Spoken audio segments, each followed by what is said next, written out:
សួស្តីអ្នកទាំងអស់គ្នានេះគឺជាវីដេអូបន្ទាប់ពីយើងទៅមើលសត្វខ្លាឥឡូវយើងងាកមកមើលភេទទឹកវិញម្ដង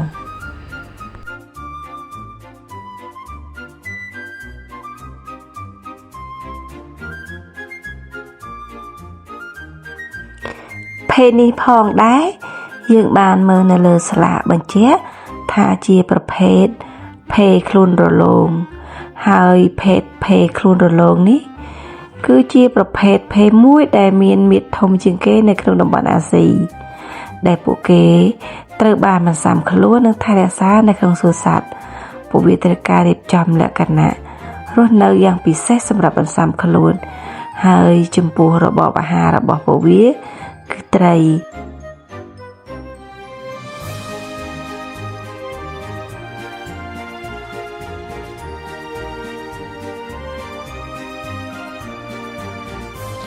នៅពេលដែលយើងចង់ឲ្យភេទខ្លួនរលោងនេះហែលមកកាន់យើងគ្រាន់តែយកដៃគោះកញ្ចក់ដល់ភេទគិតស្មានថាយើងនឹងផ្ដល់ចំណីឲ្យវាក៏នឹងហែលមកប៉ុន្តែបុគ្គលិកដែលប្រចាំការនៅទីតាំងនោះបានហាមយើងមិនត្រូវផ្ដល់ចំណីអ្វីផ្ដេសផ្ដាសទៅឲ្យពួកវាទេទី1ខ្លាចប៉ះពាល់ទៅដល់អនាម័យនិងសុខភាពបរិស្ថានរបស់ភេទនេះផងដែរពិភពចូលចិត្តគោះកញ្ចក់ដើម្បីឲ្យវាហែលមកចិត្តហើយដើម្បីមើលពីរូបរាងរបស់ភេទនេះកាន់តែច្បាស់